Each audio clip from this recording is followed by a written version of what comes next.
প্রিয় দর্শক শ্রোতা, আসসালামু আলাইকুম ওয়া রাহমাতুল্লাহ। চলে এলাম বাংলাদেশ অনলাইন হোমিওপ্যাথিক ফোরামের 183তম ফেসবুক লাইভ। আজকে আমাদের ক্রনিক রোগের 14তম পর্ব। আমরা ইতিপূর্বে 13টি পর্বে আপনাদের অনেক সাড়া পেয়েছি, সেজন্য ক্রনিক রোগের ঔষধ নির্বাচনের উপর আমরা অত্যন্ত গুরুত্বের সাথে বিবেচনা করে সেই পর্বটি আজকে আবার পুনরায় নিয়ে এসেছি। বরাবরের মতোই আমাদের স্টুডিওতে দেখতে পাচ্ছেন আমাদের পরম শ্রদ্ধাভাজন ডাক্তার মোহাম্মদ রজুল ইসলাম ভূঁইয়া স্যার উপস্থিত আছেন। তিনি একাধারে আমাদের হোমিওপ্যাথিক চিকিৎসকদের উন্নয়নের প্ল্যাটফর্মে সর্বক্ষণ কর্মব্যস্ত থাকা সত্ত্বেও এই বয়সেও তিনি আমাদের এই ক্লাসে আজকে উপস্থিত থাকতে পেরেছেন। এজন্য মহান আল্লাহর কাছে শুকরিয়া জ্ঞাপন করছি। তিনি যে ব্যস্ততার সময়ের মধ্যে কাটাচ্ছেন তার মধ্যেও আমাদের এই ক্লাসটাকে কন্টিনিউ রেখেছেন, এজন্য স্যারের প্রতি কৃতজ্ঞতা জানাচ্ছি। স্যার, আজকে আপনি স্যার বলেছিলেন যে একটি সফল কেস সহ আপনি ক্রনিক রোগের ঔষধ নির্বাচন সম্বন্ধে আলোচনা করবেন। আশা করি আপনি সেই পর্বটি শুরু করবেন। এর মধ্যে আমি দর্শকদেরকে বিনীত অনুরোধ জানাবো, আপনারা আপনাদের টাইম লাইনে আজকের এই ফেসবুক লাইভটি শেয়ার করে দিয়ে আপনাদের সকল বন্ধুদেরকে আমাদের এই লাইভটি দেখার জন্য সুযোগ করে দেবেন এবং সকল বন্ধুদের সম্পৃক্ত করলে আমাদের হোমিওপ্যাথিক সমাজ উপকৃত হবে সেই প্রত্যাশা নিয়ে আজকের লাইভ স্যারের কাছে চলে যাচ্ছি। স্যার, আসসালামু আলাইকুম। ওয়ালাইকুম আসসালাম ওয়া রাহমাতুল্লাহি ওয়া বারাকাতুহু। জি স্যার, আজকের আলোচনা শুরু করবেন প্লিজ। আউযু বিল্লাহি মিনাশ শাইতানির রাজিম। বিসমিল্লাহির রহমানির রহিম। সুপ্রিয় দর্শক শ্রোতা, আমার শ্রদ্ধাভাজন চিকিৎসক বৃন্দ, আমার ছাত্রছাত্রী বৃন্দ, দূরে নিকটে এবং যারা আজকের এই অনুষ্ঠান দেখতেছেন, সবাইকে আমার পক্ষ থেকে আন্তরিক শ্রদ্ধা এবং সালাম জানাচ্ছি। আশা করি আপনারা সবাই ভালো আছেন। আমার আলোচনার পূর্বে আমি আবার পুনরায় তাদেরকে স্মরণ করতে চাই যাদের আন্দোলনে, যাদের আত্মত্যাগের বিনিময়ে আমরা একটি নতুন বাংলাদেশ পেয়েছি। বাংলাদেশের দীর্ঘদিনের অন্যায়, অত্যাচার, অবিচার এবং দুঃশাসনের কারণে মানুষের মধ্যে যে দুঃখ, ব্যথা, বেদনা, কষ্ট পুঞ্জীবিত ছিল, তার বহিঃপ্রকাশ হয়েছে একটি ভূমিকম্প, একটি টর্নেডো আকারে। তার মহানায়ক ছিলেন আমাদের ছাত্র সমাজ। ছাত্র সমাজের সাথে সম্পৃক্ত হয়েছেন আমাদের আপামর জনতা। এই আন্দোলনে যে সমস্ত বীর সেনানী শহীদ হয়েছেন, আমাদের ছাত্র ছাত্রী জনতা এবং সাধারণ জনতা এবং আমাদের আইন প্রয়োগকারী সংস্থা যারা শহীদ হয়েছেন বা নিহত হয়েছেন, আমি তাদের আত্মার মাগফিরাত কামনা করছি। মহান রাব্বুল আলামিন তাদের সকল গুনাহ মাফ করে তাদেরকে যেন জান্নাতবাসী করেন। আজকে আমাদের আজকের এই আলোচনা, আজকের এই ক্লাস আমরা তাদের জন্য আমরা উৎসর্গ করলাম। আল্লাহ তুমি কবুল করুন, আমিন।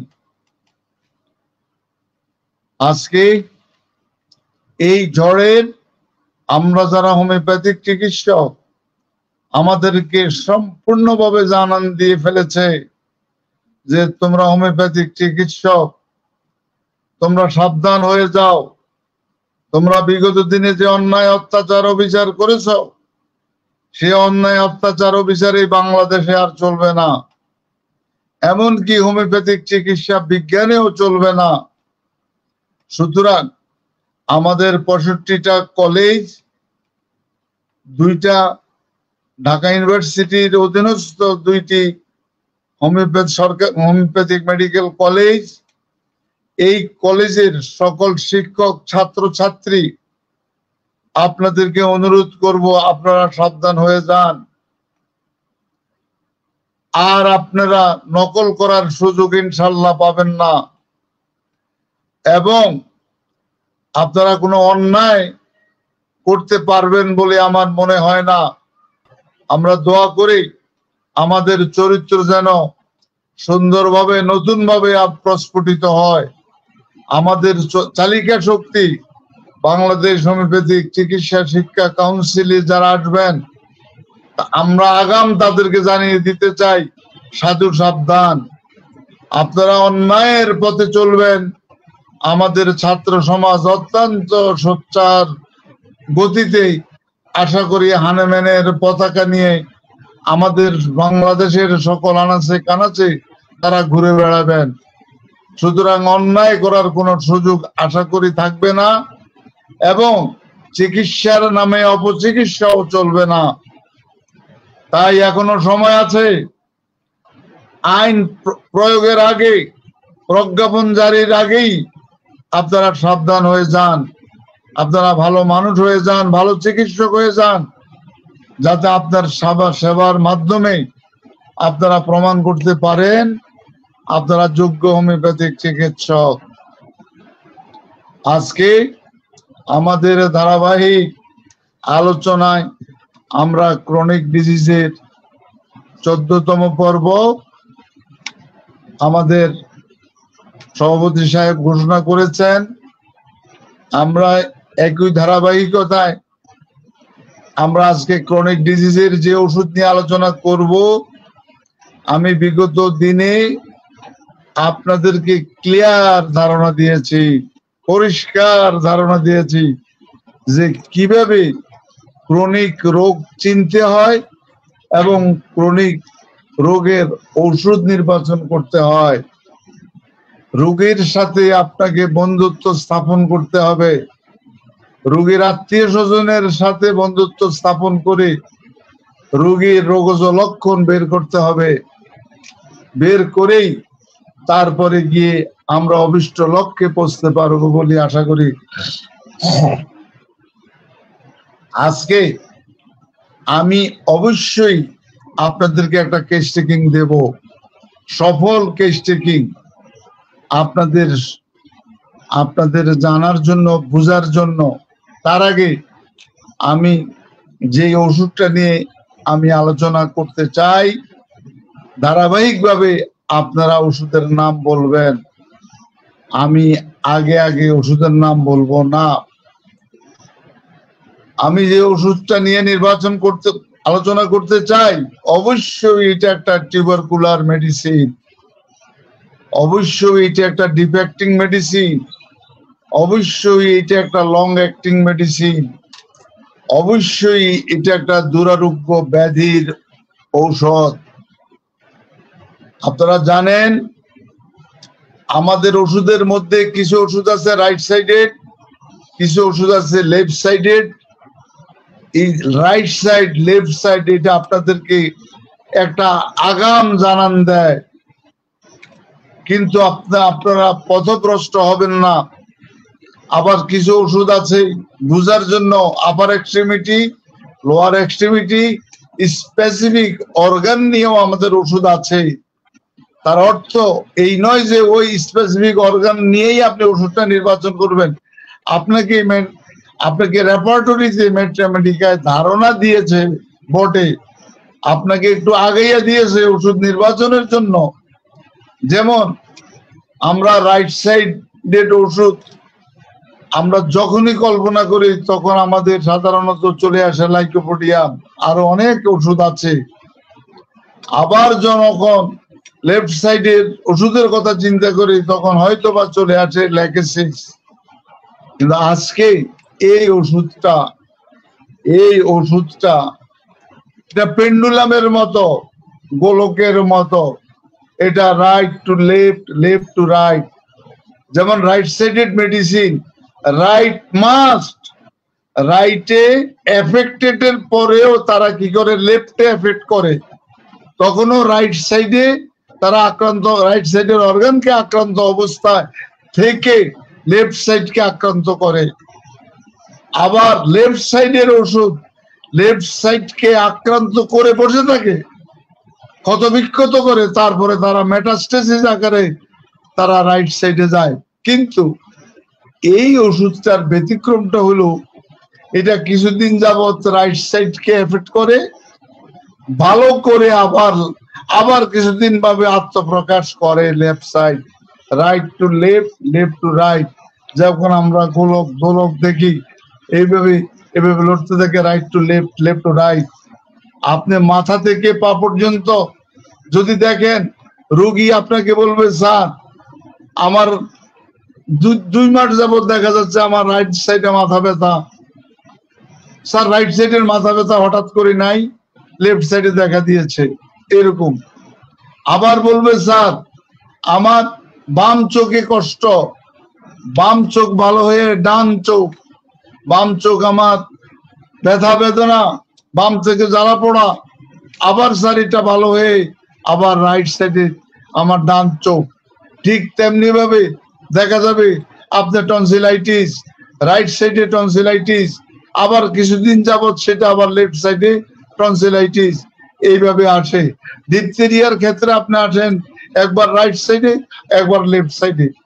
আবার যদি আপনি রেসপিরেটরি অর্গানের লাংয়ের দিকে যান, দেখা যাবে যে সে বলবে স্যার আমার রাইট সাইডের লাং ভালো হওয়ার পরে আমার লেফট সাইড, আমার ডান দিকের ফুসফুস ব্যথা বেদনা, এই ব্যথা বেদনার পরে দেখা যাচ্ছে স্যার একটু ভালো হওয়ার পরে আমার লেফট সাইডের ফুসফুস।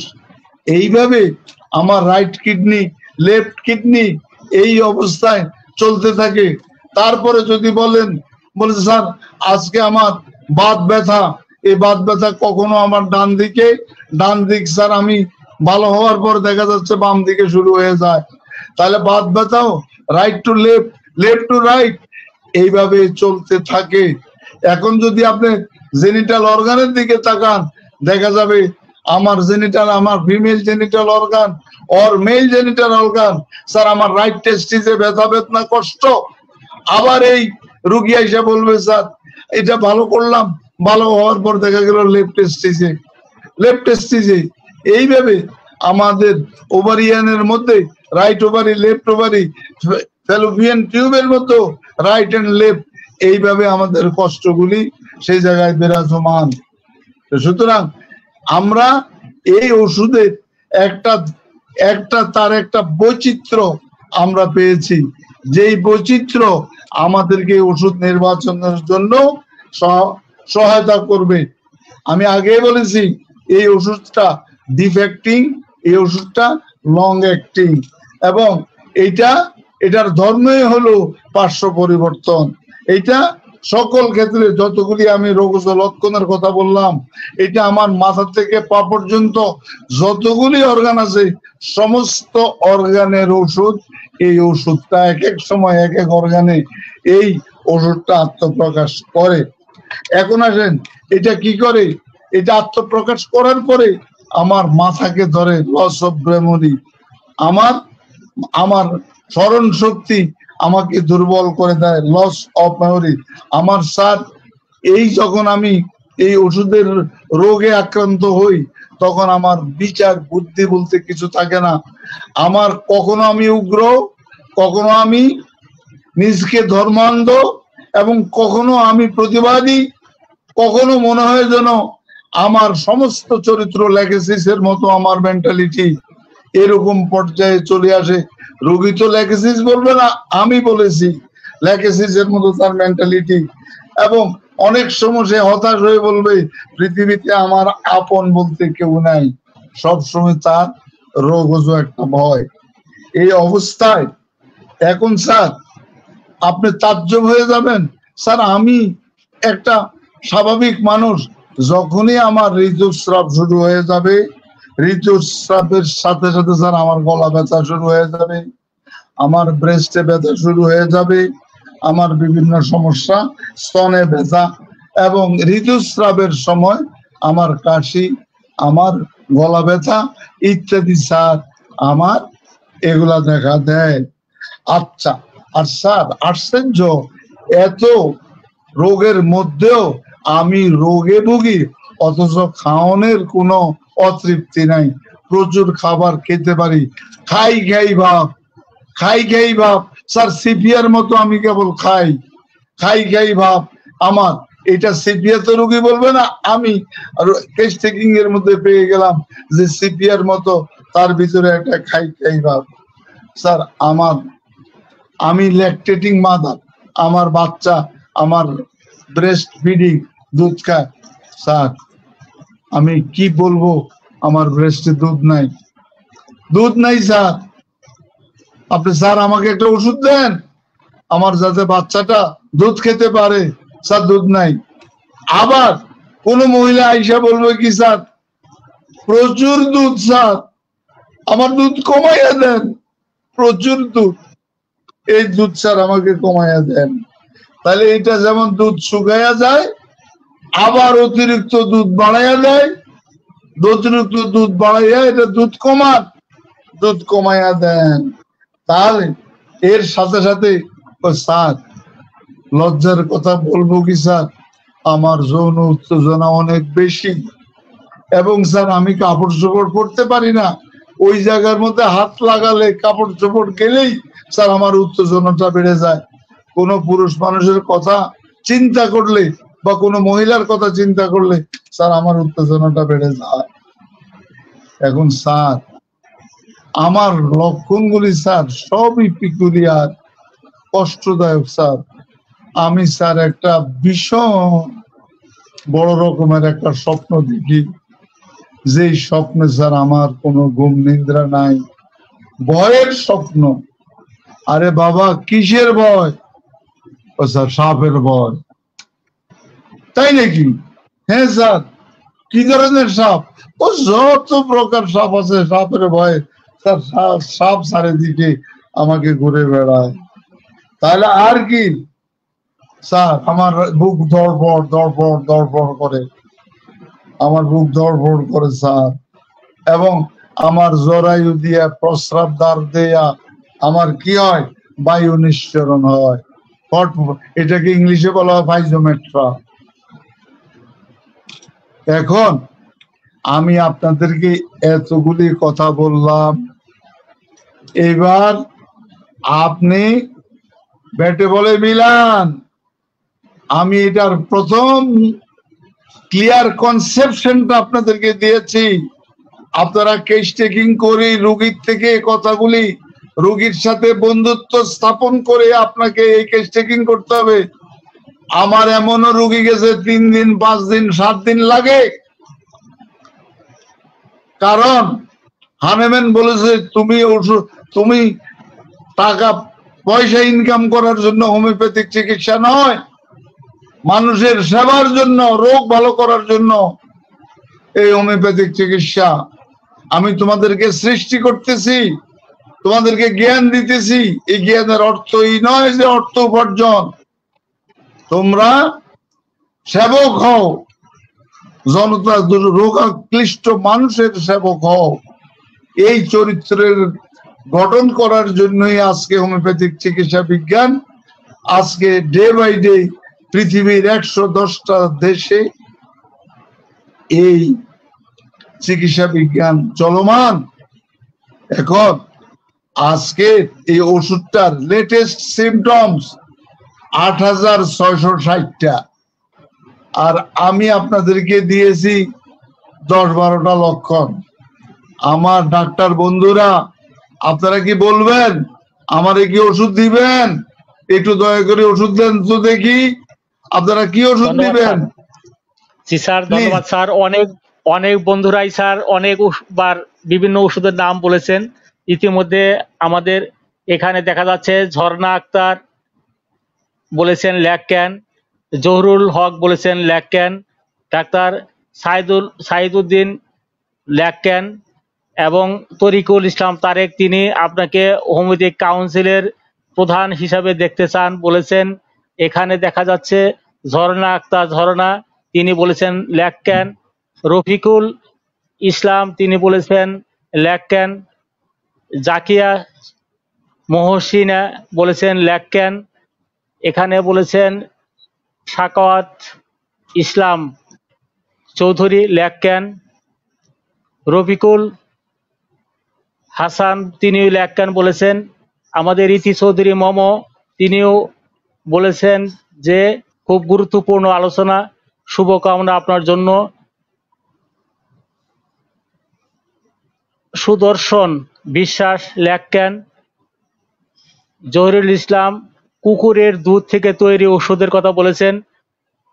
এখানে আসমাউল হক, তিনি বলেছেন ডগস মিল্ক।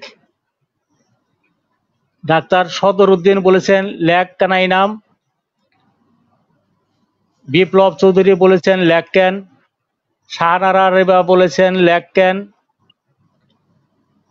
আনোয়ার কবির, তিনি বলেছেন নজরুল ইসলাম ভূঁইয়া স্যারকে হোমিওপ্যাথিক কাউন্সিলের চেয়ারম্যান হিসাবে দেখতে চাই। এরকম স্যার অনেক স্যার কমেন্ট এসেছে, যে কমেন্টগুলো থেকে দেখা যাচ্ছে যে আমাদের এই ক্লাসের বাইরেও বিভিন্ন মন্তব্য করে যাচ্ছেন, আপনার জন্য শুভকামনা জানাচ্ছেন এবং এই সমসাময়িক বিভিন্ন বিষয় নিয়ে বিভিন্ন মন্তব্য করছেন। স্যার আপনি স্যার আজকের বিশ্লেষণ করবেন স্যার, প্লিজ।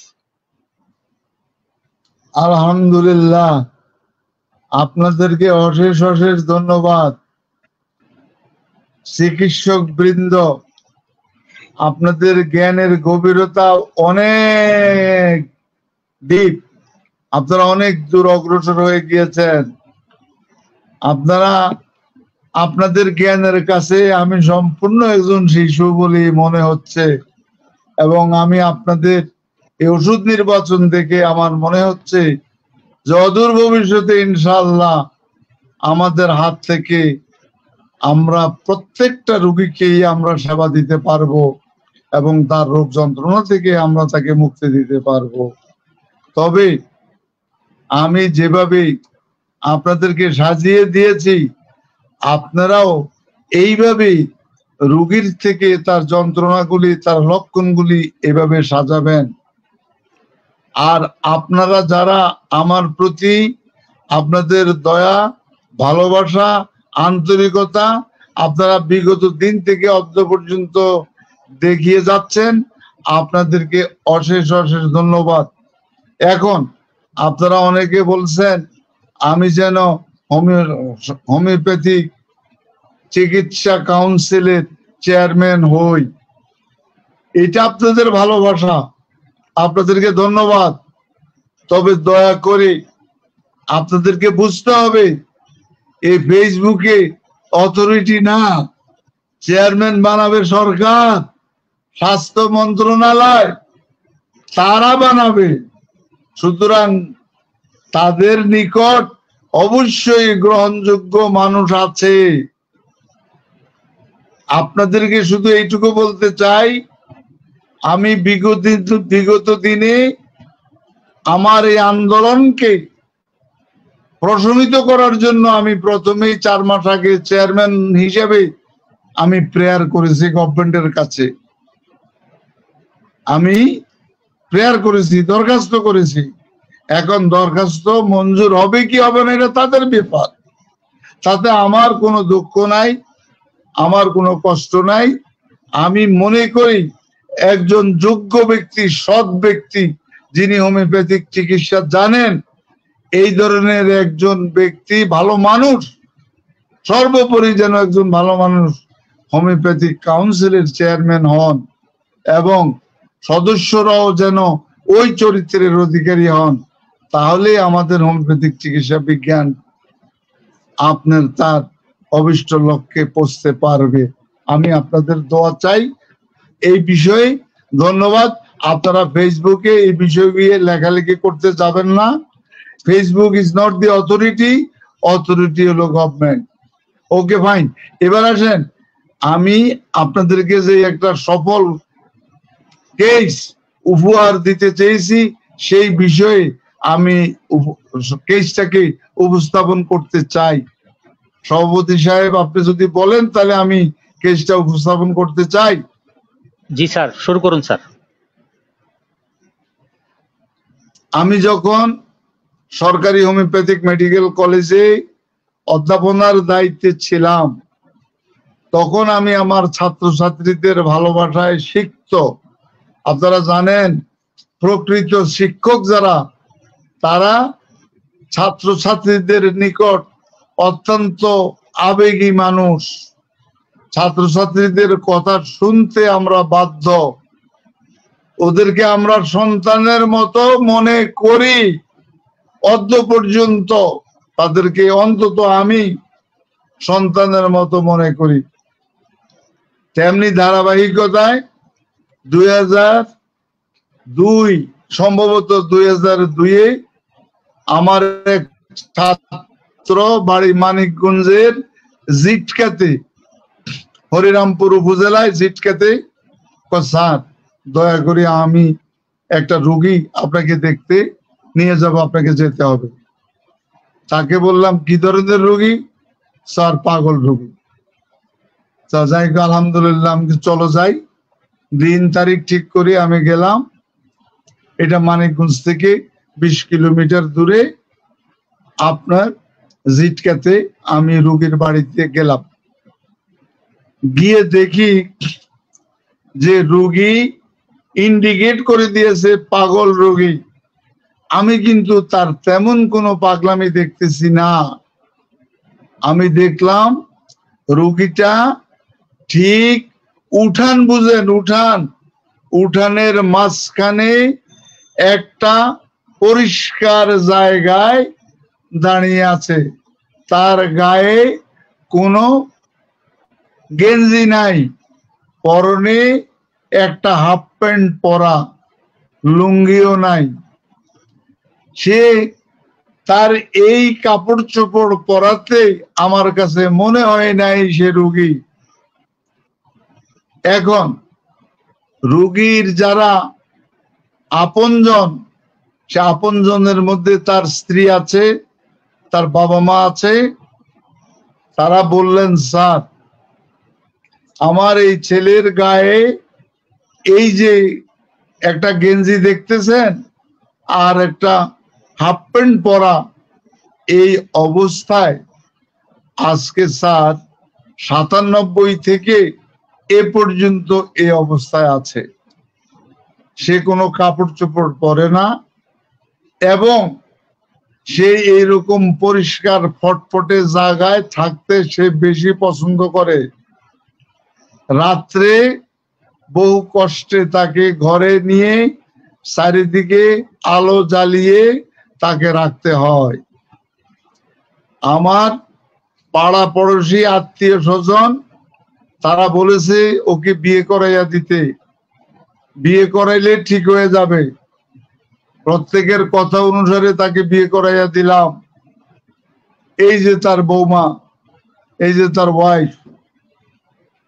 স্যার আজকে বোধহয় 4 বছর এর বিয়ে হয়েছে, কিন্তু স্যার আমার ওই উনার বাবা বলতেছে আমার বৌমা এতটাই ভালো, প্রাইমারি স্কুলের টিচার, এই পাগলের সাথে সংসার করতেছে।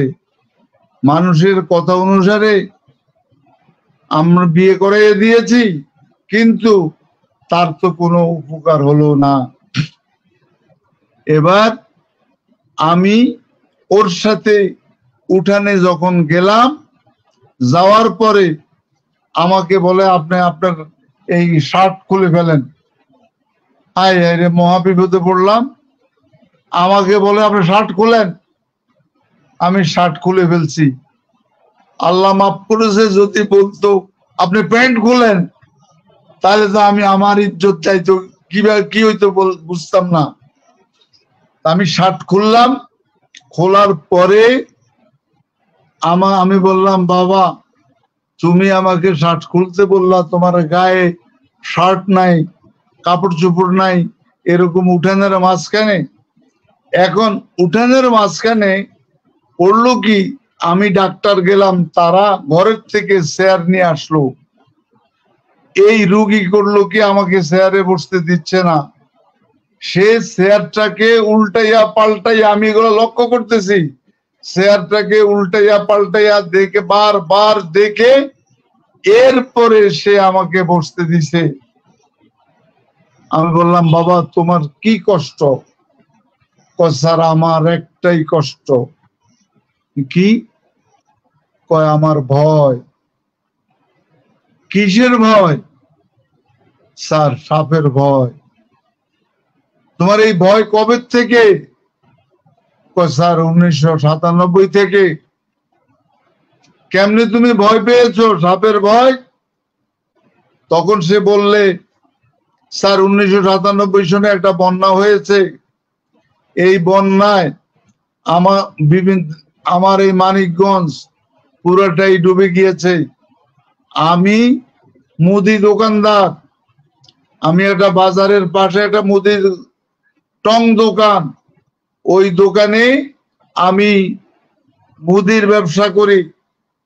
তো স্যার যেহেতু বন্যায় সব ভেসে গেছে, আমি মাছা করে করে করে করে আমার দোকানকে বড় করতে, উঁচা করতেছি। উঁচা করে আমার এলাকার লোকজন নৌকায় করে এসে এসে আমার এই জায়গা থেকে সদাই নেয়।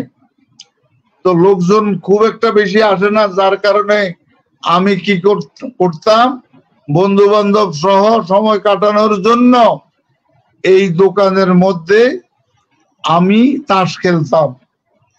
স্যার এমনই একদিন তাস খেলতে খেলতে হঠাৎ করে আমার মাথার উপরে, আমার যে মাছা আছে, মাচা, কেউ কে বিভিন্ন অঞ্চলে বিভিন্ন ভাষা বলে, এই মাছা থেকে কি যেন একটা আমার গলার মধ্যে বেজে গেল। আমি তাকাই দেখি একটা সাপ। এই সাপটা আসতে আমার গলা দিয়ে নিচের দিকে নেমে এটা চলে গেল। এই যে স্যার আমি সাপের ভয় পেলাম, সেই সাপের ভয় আজও আমার যায় নাই। আমি স্যার আমার দোকানপাট, ব্যবসা বাণিজ্য, খাওয়া দাওয়া সবকিছু, আমার বন্ধু বান্ধব নাই। আমি আজকে 5-7 বছর পর্যন্ত আমাকে জোর করে বিয়ে করাইয়া দিয়েছে। আমি শ্বশুর বাড়িতে যাই না, নিজের বাড়িতে থাকি, কোনো আত্মীয় স্বজনের বাড়িতে যাই না, কোনো দোকানে বাজারে কোথাও যাই না। এইবার আমি করলাম কি, তাকে পাশে রেখে আমি তার ওয়াইফকে বললাম, মা জননী আপনার বিয়ে হয়েছে কয় বছর? কয় স্যার 4 বছর। আমি বললাম, আপনার কোনো বাচ্চা কাচ্চা, আপনার কোনো বাচ্চা হয়েছে? কয় স্যার বাচ্চা হবে কোত্থেকে? কেন, ঘটনাটা কি?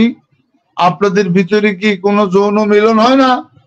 কয় স্যার বিবাহিত দিন থেকে অদ্য পর্যন্ত আমাদের কোনো যৌন মিলন হয় না। আমি বললাম কেন, একটু বলেন। কয় স্যার বেশি কথা বলবো না, একটা কথা শুধু শুনেন। রাত্রে যখন আমরা দুইজন এক খাটে শুইতে যাই, প্রথমে সে ওই খাটের সমস্ত তোষক ফেলে দেয় একদম কাঠের উপরে, আর খাটটাকে উপরে নিচে সব সে দেখে যে এর ভিতরে কিছু সাপ আছে কিনা। এইবার স্যার তারপরে তারে বুঝাইয়া শুনাইয়া একটা তোষক, ওইটার উপরে আমরা তোষক পাতি, চাদর দেই আমরা শোয়ার জন্য। সে কি করে, আমাকে মশারির ভিতরে ঢুকাইয়া মশারি আর তোষক চারিদিকে সিলাইয়া দেয়। এবার বুঝেন, চারিদিকে সিলাইয়া দেয়। কেন সিলাইয়া দেয়? যদি সাপ ঢুকে, এই কারণে সিলাইয়া দেয় স্যার। 1। 2 নম্বর, আমি কোনো কাপড় চোপড় রাখতে পারি না স্যার। লজ্জার কথা কি বলবো, আমার কাপড়ের শাড়ির ভিতরে সাপ। এই কারণে আমি শাড়ি রাখতে পারি না। আর কি? স্যার বাচ্চা হবে কোত্থেকে? আমি তো এই নাটকে করতেছি। স্যার তার যখন পায়খানা প্রস্রাবের চাপ আসে, প্রস্রাব হইলে সে সবার সামনে খোলা জায়গার মধ্যে সে পেশাব করে। আর পায়খানায় স্যার ওই যে দেখেন আমাদের একটা কাঁচা পায়খানা আছে, ওই কাঁচা পায়খানার মধ্যে সে যাবে না, ওটার ভিতরে সাপ। স্যার আমাকে পাহারাদার হিসাবে দাঁড় করাইয়া সে পায়খানার বাইরে খোলা জায়গায় সে পায়খানা করে। আর কি? স্যার সে যখন কোন জায়গায় কোন বাজারে যদি তারে পাঠাই, এমনি সে চায় না, যদি অনেক কষ্টে তাকে পাঠাই, বাজারের একটা ব্যাগ তাকে দেই, ওই ব্যাগটাকে সে 5-10 মিনিট উল্টাইয়া পাল্টাইয়া দেখে।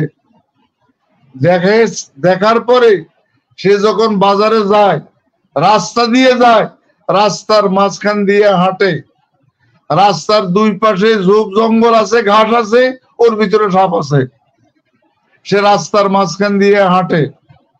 আর কি?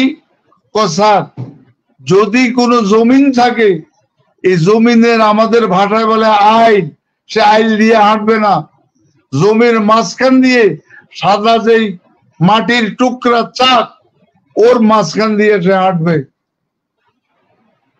তাহলে স্যার এইবার ওর মাঝখান দিয়ে যাবে। এখন তারে যদি কোনো জায়গায় বসতে দেয়, সে ওই জায়গায় বসবে না, সে খোলা মাটির আকাশের নিচে সে বসবে, যেখানে পরিষ্কার। আর যদি চাপাচাপি করে চেয়ারে উলট পালট করে, সে এই পরীক্ষা নিরীক্ষা করে সেই দেখেন স্যার বাজারে যাচ্ছে, সে গেঞ্জি গায়ে দিয়া, তার শার্টের ভিতরে যদি সাপ ঢুকে যায়, ওই যে দেখেন স্যার হাফ প্যান্ট পরে যায়। আমি তারপরে মা, স্যার এই একটা শিক্ষিত লোক, সে 97 থেকে সে অসুস্থ, আমিও চ্যালেঞ্জ করছি তাকে, আমি ভালো করে ছাড়বই ইনশাআল্লাহ, আমি প্রতিজ্ঞাবদ্ধ। তার ওয়াইফ বলতেছে, স্যার আমি প্রাইমারি স্কুলের টিচার, আমি যা টাকা পাই তাতে তারে আমি চালাতে পারবো, আমি প্রতিজ্ঞাবদ্ধ, আমি তাকে ভালো করব। স্যার আপনার সন্ধান পেয়েছি, আপনি দয়া করে। আমি সকালে গিয়েছি, সকাল 9টা-10টা আমি ঢাকা থেকে, আর সন্ধ্যার পরে তাদের বাড়ি থেকে আমি আসছি। তখন এই আলোচনায় আমার মাথার ভিতরে অন দ্যাট স্পট 2টা ওষুধ আসছে। একটা হলো অ্যাকোনাইট ন্যাপ, আর একটা হলো লেকক্যানাইনাম। আমি ঢাকায় চলে আসলাম। আসার পরে এই রুগীকে পরের 7 দিন পরে আসতে বললাম, কারণ আমার আবার একটা বাজে অভ্যাস আছে, আমি আবার এই সমস্ত রোগীর বিষয়ে আমার কিছু বন্ধু বান্ধব আছে, আমি তাদের সাথে শেয়ার করি, যেই চরিত্র আজও আমার আছে। আমি ক্রনিক এন্ড কমপ্লিকেটেড কেসে অনেকের নিকট শেয়ার করণ ছাড়া আমি দেই, স্পেশালি আমার ওয়াইফকে, যাকে আমি আমার জীবনের আমার শিক্ষার জন্য আমার প্রথম উস্তাদ হলো আমার ওয়াইফ। আমি আপনাদের কাছে বহুবার বলেছি যে হোমিওপ্যাথির কিছু শিখেছি আমি আমার ওয়াইফের নিকট, আমার স্ত্রীর নিকট, তো ওনার সাথে আমি বেশি আলোচনা করি, আরো বিভিন্ন ডাক্তারের সাথে আলোচনা করে আমি 7 দিন পরে অ্যাপোরিজম নাম্বার 3 অনুসারে অবস্ট্যাকল টু কিউর, আরোগ্যের পথের বাধাটা দূর করার জন্য কনফার্ম মেডিসিন লেকক্যান, বাট লেকক্যানটাকে কনফার্ম করার জন্য, বাধাটা দূর করার জন্য অ্যাপোরিজম নাম্বার 3 অনুসারে আমি তাকে অ্যাকোনাইট ন্যাপ দিয়েছি। আমি জানি অ্যাকোনাইট ন্যাপ তার বেশি কাজ করবে না, আরোগ্যের পথের বাধাটা হয়তো দূর করবে। তার 15 দিন পর থেকে আমি তাকে লেকক্যান, এবং এই লেকক্যান ওষুধটা আমি আপ টু 6 মান্থ পর্যন্ত 30, 200, 1M, 10M, 50M, CM এইভাবে 6 মাস পরে তারা স্বামী স্ত্রী আমার চেম্বারে আসলো। দুজনে প্রথমে আইসেই আমার পাশ হইয়া সালাম করলো, সালাম করে বলল, স্যার আলহামদুলিল্লাহ আমাদের ভয় চলে গেছে। এবং মহিলা বলল, স্যার আমি প্রেগনেন্ট, আমার পেটে বাচ্চা চলে আসছে। এই রোগী এর পরবর্তীতে আর কোনো ওষুধ আমি দেই নাই, বাট তাদের সাথে আমার একটা পারিবারিক সম্পর্ক হয়ে গেছে।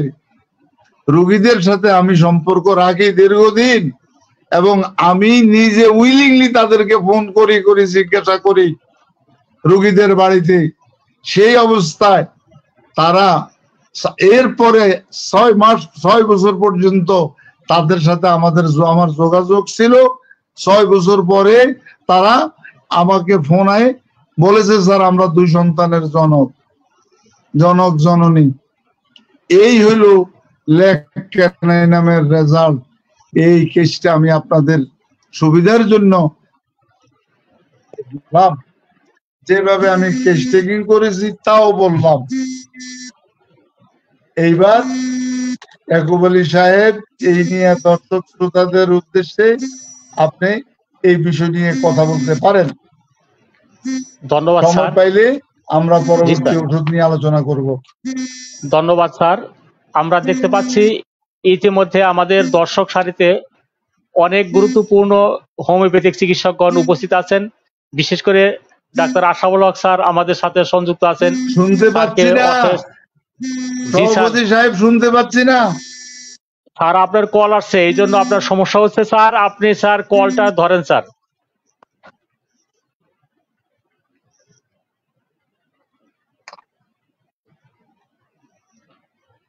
প্রিয় দর্শক শ্রোতা, আমরা আপনাদের চাহিদার দিকে খেয়াল করে আমরা অনুষ্ঠান সাজাতে চেষ্টা করেছি, এবং আজকে স্যারের যে ব্যস্ততম সময় পার করছেন সেই অবস্থাতেও স্যারকে আমরা পেয়েছি। স্যার যে আলোচনা করেছেন একটি কেসে কিভাবে আমরা একটি ঔষধ নির্বাচন করি, সেখানে অনেকগুলা গুরুত্বপূর্ণ বিষয়টা হচ্ছে, যখন কেউ পাগলের নামে কোনো চিকিৎসা করেন তখন এখানে দেখা যাচ্ছে অনেক বন্ধুই এখানে বলেছেন হায়াসিয়ামাস, তিনি লং শর্ট কাপড় পরেছেন, তিনি তার এই লক্ষণকে অত্যন্ত গুরুত্ব দিয়েছেন। শুধু ভয়কে গুরুত্ব দিয়ে এক বন্ধু এখানে অ্যাকোনাইট বলেছেন, এখানে সাপকে স্বপ্ন দেখেন, এখানে ল্যাকট্যান এবং ল্যাকিসিস দুটোকে এখানে ইন্ডিকেট করে। এখানে যারা ল্যাকিসিস নির্বাচন করেছেন হয়তোবা এই ওষুধটা তারাও নির্বাচন করলে এই রোগী আরোগ্য হতো না। যারা এখানে অ্যাকোনাইট নির্বাচন করেছেন সেই অ্যাকোনাইট নির্বাচন করলে হয়তো এই রোগীটাকে আরোগ্য দেওয়া সম্ভব হতো না।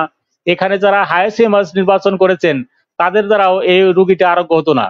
এই রোগীটা আরোগ্য দেওয়ার ক্ষেত্রে স্যার যেভাবে অনুসন্ধান করেছেন যে তাহার যে ভয়ের কারণ সেটার কারণটা কি, এবং সবসময় কি মানসিক অবস্থায় পেরেশানিতে তিনি ভোগেন এটাকে গুরুত্ব দিয়েছেন। তাকে কোনো পাগল হিসাবে তিনি গণ্য করেননি এবং তার ওই লক্ষণগুলোকে গুরুত্ব দেননি। তাই তিনি এই ল্যাকেক্যানের মাধ্যমেই এই রোগীটাকে আরোগ্য দিতে সক্ষম হয়েছেন। আমরা স্যারের কাছে বিনীত অনুরোধ জানাবো যে স্যার কাছে অনেক বন্ধুই এনে জানতে চেয়েছেন যে আমাদের হোমিওপ্যাথিক চিকিৎসা শিক্ষা কাউন্সিল গঠনের বিষয়ে আমাদের কাছে সর্বশেষ কোনো তথ্য আছে কিনা এই বিষয়টা, এবং অনেকে আবার জানতে চেয়েছেন যে হোমিওপ্যাথিক চিকিৎসা শিক্ষা কাউন্সিলের গঠনের ব্যাপারে এবং দুর্নীতি মুক্ত এবং আমাদের হোমিওপ্যাথিক সমাজকে একত্রিত করার জন্য আপনার নেতৃত্বে একটি আন্দোলন গড়ে তোলার জন্য বিভিন্নভাবে আহ্বান জানিয়েছেন। প্রিয় বন্ধুরা, স্যারের এই মুহূর্তে দেখতে পাচ্ছি আমি মোবাইলে প্রচুর পরিমাণে সমস্যা হচ্ছে, বারবার বিভিন্ন কল আসতেছে, তাই স্যারকে আমরা এই মুহূর্তে পাচ্ছি না। স্যারকে আমরা এই মুহূর্তে বিচ্ছিন্ন দেখতে পাচ্ছি, স্যারকে আমরা পাচ্ছি না, একটু পরে আমরা পাবো ইনশাল্লাহ। আমরা বিনীতভাবে অনুরোধ করব যে বর্তমান যে প্রেক্ষাপটে এই বৈপ্লবিক আন্দোলনের মাধ্যমে এই তত্ত্বাবধায়ক সরকার তৈরি হয়েছে। সেই তত্ত্বাবধায়ক সরকারের কাছে কোনো প্রকার দাবি দেওয়া আন্দোলন করার কোনো সুযোগ নেই। আমরা দীর্ঘদিন পর বিভিন্ন সমস্যা সংকটাপন্ন অবস্থা থেকে উত্তরণের একটি রাস্তা খুঁজে পেয়েছি। এই রাস্তায় আমরা নিশ্চয়ই আমরা আমাদের লক্ষ্যে পৌঁছে যাব। আমাদের অবশ্যই এই তত্ত্বাবধায়ক সরকারকে সময় দিতে হবে, তাদেরকে আমাদের পক্ষ থেকে সহযোগিতার দরকার হবে। হোমিওপ্যাথিক কমিউনিটির পক্ষ থেকে এই সরকারের প্রতি সবারই একটি দরদ এবং ভালোবাসা থাকার প্রয়োজন রয়েছে।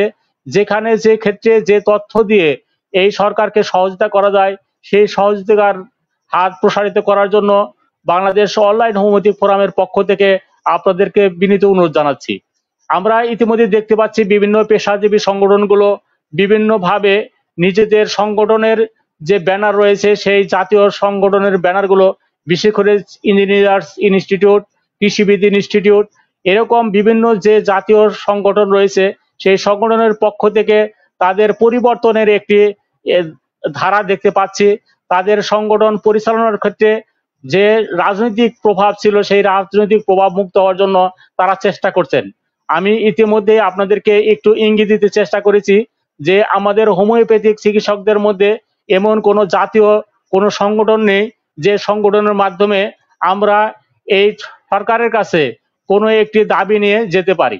সুতরাং আমরা বিনীতভাবে অনুরোধ জানাবো যে আপনারা আপনাদের পক্ষ থেকে আপনারা আমাদের হোমিওপ্যাথিক চিকিৎসকদের প্রতিনিধি হিসাবে যদি হোমিওপ্যাথিক কমিউনিটিকে ঐক্যবদ্ধ করতে পারেন তাহলে আমরা আমাদের কাঙ্ক্ষিত লক্ষ্যে পৌঁছে যাব ইনশাআল্লাহ। স্যারকে আমরা পেয়েছি। স্যার, আমরা ইতিমধ্যে আমি একটু আলোচনা করতেছিলাম যে সকল হোমিওপ্যাথিক চিকিৎসকদের দাবি স্যার আপনার নেতৃত্বে বাংলাদেশের এই হোমিওপ্যাথিক কমিউনিটিকে একত্রিত করে কাউন্সিল গঠনের ক্ষেত্রে সহযোগিতা করা এবং এই তত্ত্বাবধায়ক সরকারকে কিভাবে দুর্নীতিমুক্ত এবং কিভাবে আমরা সংস্কার করে এই হোমিওপ্যাথিক বান্ধব করতে পারবো সেই বিষয়ে স্যার আপনার একটু মতামত চেয়েছিলেন। স্যার এই কথার উপর কিছু কথা বলবেন প্লিজ। আপনাদেরকে ধন্যবাদ। এর মধ্যে আমি বলেছি শুধু আজকে নয়, আমার সারাটা জীবনই গিয়েছে হোমিওপ্যাথিক চিকিৎসা বিজ্ঞানের উন্নয়নে। আমি যেই জায়গার থেকে পেরেছি আমি চেষ্টা করেছি। সেই হোমিওপ্যাথিক বিএসএমএস কোর্স সৃষ্টি থেকে অদ্য পর্যন্ত আমি আদালত পর্যন্ত আমি গিয়েছি। আমি কোনো জায়গায় হারি নাই। আদালত থেকেও আমি আমার হোমিওপ্যাথির চিকিৎসার সপক্ষে রায় নিয়ে এসেছি। সুতরাং আমার সফলতা দেরিতে হলেও হয়েছে। ঠিক তেমনি ভাবে আমাদের এই হোমিওপ্যাথিক বোর্ড তথা বোর্ডের বিগত দিনের চেয়ারম্যান মেম্বার সবকিছুতেই আমি অন্যায়ের প্রতিবাদ করেছি। আমি আমার জীবনের দিকে তাকাই নাই। আমি অনেক হুমকি পেয়েছি। আমি জীবনে কখনো হুমকির কে ভয় পাই না। আমি অন্যায়ের কাছে কোনোদিন মাথা নত করি নাই, করব না আমার মৃত্যু পর্যন্ত। তো সুতরাং সেই টোটাল হোমিওপ্যাথিক চিকিৎসা বিজ্ঞানের যে অন্যায়গুলি হয়েছে সে অন্যায় আমি মন্ত্রণালয় সহ সকল স্তরে আমি তুলে ধরেছি ইন ব্ল্যাক এন্ড হোয়াইট। আমার সাথে সঙ্গী হইতে সিগনেচার দিতে অনেকে ভয় পাইছে। আমি বললাম ভয় অসুবিধা নাই, তোমরা ভয় পাইছো পাও গিয়া।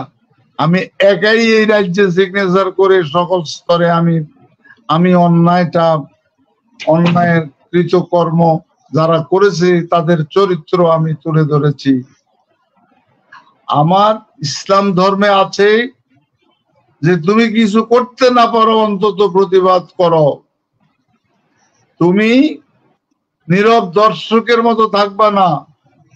আমি এই চরিত্রকে ধারণ করে আমি সকল ক্ষেত্রে আপনাদের ডাক্তার লেখার পদবি থেকে ডাক্তার লিখতে পারবেন না সেই থেকে অদ্য পর্যন্ত আমি সরব ছিলাম। কিন্তু আমি বোর্ডের চেয়ারম্যানও ছিলাম না, মেম্বারও ছিলাম না, কোন জায়গায় কাজ করতে কোন চেয়ারম্যান মেম্বার লাগে না, কাজ করতে শুধু উইল ফোর্স লাগে। দেখেন নাই ঢাকা ইউনিভার্সিটির একটা মাত্র ছেলে, সে রেলওয়েতে গিয়ে সে রেলওয়ের দুর্নীতির বিরুদ্ধে প্রতিবাদ করে 7 দিন একা সে কোথায় কমরবল রেল স্টেশনে সে ব্যানার নিয়ে দাঁড়িয়েছে। আস্তে আস্তে তার সাথে আমাদের অনেকেই রথী মহারথী তার সাথে একাত্মতা ঘোষণা করেছে। সুতরাং অন্যায়ের প্রতিবাদ আপনারা যে যেখান থেকে আছেন সেখান থেকে করবেন, চুপ থাকবেন না। চুপ থাকলে আপনার বিবেকের কাছে আপনি পরাজিত হবেন। আমাদের বাংলাদেশের আমরা মানুষগুলি খারাপ হওয়ার জন্য আমার যে রাষ্ট্রযন্ত্র, এই রাষ্ট্রযন্ত্র আমাদেরকে অনেকাংশে খারাপ করতে বাধ্য করে, খারাপ পথে যেতে বাধ্য করে। আমরা ইনশাল্লাহ চেষ্টা করব চরিত্র গঠন করতে। আমাদের যে একটা সফল আন্দোলন হয়েছে ছাত্রদের থেকে, যে আন্দোলন পরবর্তীতে এই আন্দোলন এটার সমস্ত আপামর জনতার আন্দোলনে রূপ লাভ করেছে। অন্যায়কারীরা, আপনারা জানেন, অন্যায়কারীরা তাদের স্থান বাংলায় থেকে তাদেরকে বিতাড়িত হতে হয়েছে।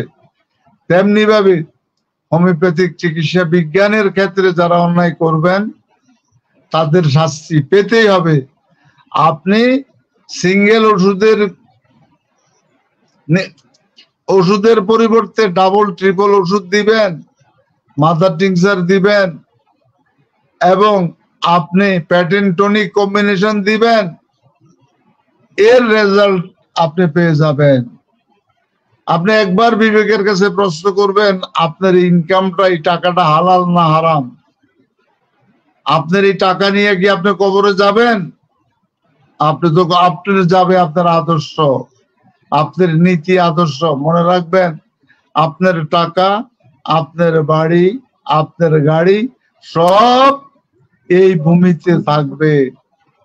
সুতরাং এই ক্ষণস্থায়ী পৃথিবীতে আসছি, অল্প কয়দিনের জন্য অন্যায়ের কাছে মাথা নত কইরেন না। আমি আর আপনি একটা ক্ষুদ্র প্রফেশনে আছি, আমার কষ্ট এর মধ্যেও এই 5 তারিখের পরে, আজকে 19 তারিখ, এর মধ্যেও একদিন আমাকে মন্ত্রণালয়ে যাওয়ার সুযোগ হয়েছে। যারা আমাদের কর্তা ব্যক্তি, আমি এত কষ্ট পেলাম, তারা ডিপ্লোমা ডিগ্রি কিছু বুঝে না, বিএইচএমএস ডিএইচএমএস তাও বুঝে না। ঢাকা বিশ্ববিদ্যালয়ে homeopathic degree BHMS course include হয়েছে, তারা আশ্চর্য হয়ে গেছে। বাট তারা আমাদের স্বাস্থ্যের কর্মকর্তা, তারা কিছুই জানে না। তাহলে এবার বুঝেন কতটা আমরা নেগলেক্টেড। অথবা তারা বিগত দিনে শুধু অর্থ ইনকামের তালে ছিল, লেখাপড়ার মধ্যে তাদের মন ছিল না, তাই তাদেরকে বুঝাতে হয়েছে। সুতরাং আগামী দিনের ভবিষ্যৎ হয়তোবা আমাদের জন্য, পথ চলার জন্য কিছু সুবিধা হইতে পারে, বাট এই মানুষগুলি তো অল দ্য সেম। এই মানুষগুলিকে চারিত্রিক বৈশিষ্ট্য পরিবর্তন আমাদের ঘটাইতে হবে। আমাদের বুদ্ধি দিয়ে, মেধা দিয়ে আমরা বুঝাইতে হবে যে আমরা আমাদের ধরে ধরে আমরা চিকিৎসা দিয়ে তাদেরকে রোগ যন্ত্রণা থেকে ভালো করতে পারলেই আমাদের সেই হোমিওপ্যাথিক চিকিৎসা বিজ্ঞানটা সার্থক হবে। দয়া করে আজকের থেকে আপনারা আপনাদের ছেলে মেয়েদেরকে বলেন যে আল্লাহর ওয়াস্তে আমরা পরীক্ষায় নকল করব না। সামনে নভেম্বরে যে ফাইনাল পরীক্ষা হবে, ইনশাআল্লাহ আমরা চেষ্টা করব অন্তত এই ফাইনাল পরীক্ষা যাতে নকল না হয়। আপনারা যে মেল প্র্যাকটিসে ছিলেন বা আছেন, আপনারা সাবধান হয়ে যান, আপনারা ধরে রাখেন আগামী পরীক্ষায় আপনারা আর চটি বই নিয়ে ক্লাস আপনার পরীক্ষার হলে যেতে পারবেন না। আমরা অন্তত পক্ষে সজাগ থাকব, যাতে আমরা এটা করার অর্থটা হলো যাতে উপযুক্ত শিক্ষা নিয়ে হোমিওপ্যাথিক চিকিৎসকরা বের হয়। সুতরাং মন্ত্রণালয়ও তাদেরকে বলে আসছি, আপনার স্বাস্থ্য সুরক্ষা তখনই হবে যখন আপনি জায়গায় সুন্দর মতো আইন প্রয়োগ করবেন, আপনি নিজে আমার আইনটা বুঝবেন এবং এই অনুসারে আপনি পরিচালনা করবেন, তাহলেই আপনার স্বাস্থ্য রক্ষা পাবে। তা না হলে হোমিওপ্যাথিক ডাক্তার যারা বের হবে নকল করে, তারা কি করবে? তারা একটা ওষুধের জায়গায় 10টা ওষুধ দিয়ে আপনাকে ক্ষতবিক্ষত করে ফেলবে। যা হোক, আপনাদের কাছে অনুরোধ, আপনারা লেখাপড়া করেন, অর্গান অফ মেডিসিন অন্তত পক্ষে বারবার বলতেছি, ডেইলি একটা সূত্র পড়েন, একটা সূত্রকে অ্যানালাইসিস করেন, একটা ম্যাথমেটিকের ওষুধ পড়েন। ম্যাথমেটিকে এমন একটা বিষয়, এটা সকালে পড়ি বিকেলে ভুলে যাই, কারণ 10টা ওষুধ প্রায় সেই কোনটা দেব মাথা নষ্ট হয়ে যায়। বেশি করে এটা চিকিৎসা বিজ্ঞান। আমি বারবার করে বলি, পৃথিবীতে যদি কঠিনতম চিকিৎসা থাকে তাহলে হোমিওপ্যাথি। অ্যালোপ্যাথি তো প্যাথোলজি বেসড, যে পাবলিকরা যে কোনো ব্যক্তি, আপনার ঘরের কাজের বুয়া, সে প্যারাসিটামলের নাম জানে, তারা জিজ্ঞাসা করেন তো মাথা ব্যথার ওষুধ বেলাডোনার নাম জানে কিনা, ব্রাইনিয়ার নাম জানে কিনা, সে তো জানে না। কারণ আমার বেলাডোনা একরকম, ব্রাইনিয়া একরকম, রাস্টক্স আর একরকম, জেলসিমিয়াম আর একরকম। এই যে আমাদের সিমটমস এর ভেরিয়েশন, এইটা আপনি যতক্ষণ পর্যন্ত রোগীর ক্ষেত্রে প্রয়োগ করতে না পারবেন ততক্ষণ পর্যন্ত আপনার রোগী ভালো হবে। ধন্যবাদ সকলকে, আমার জন্য দোয়া করবেন, দোয়া চাই। আপনারা ভালো থাকেন। ধন্যবাদ স্যার, আপনাকে অশেষ ধন্যবাদ।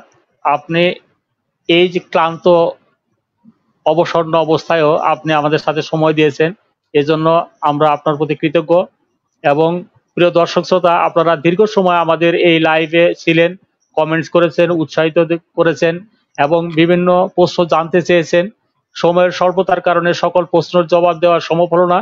স্যার কিছু কথা বলেছেন, সেইটার জিস্ট কথাটা শুধু আপনাদের বলে দিচ্ছি, যে ছাত্র সমাজ আমাদেরকে চোখে আঙ্গুল দিয়ে দেখিয়ে দিয়েছেন যে প্রতিবাদ করলে, অন্যায়ের বিরুদ্ধে রুখে দাঁড়ালে, সরকার বাহাদুর যদি পতন হয়ে যায়, তাহলে সামনে যারা আমাদের হোমিওপ্যাথিক চিকিৎসা শিক্ষা কাউন্সিল পরিচালনা করবেন, সেখানে যদি আমাদের প্রতিবাদী কোনো কণ্ঠস্বর সেখানে উপস্থিত হন এবং আমরা যদি তার প্রেসার গ্রুপ হিসাবে পিছন থেকে শক্তি সঞ্চয় করি, তাহলে আমাদের সকল কিছুই সুন্দরভাবে সুষ্ঠুভাবে পরিচালিত হবে, অন্যায়ের কোনো স্পর্শ সেখানে পাবে না।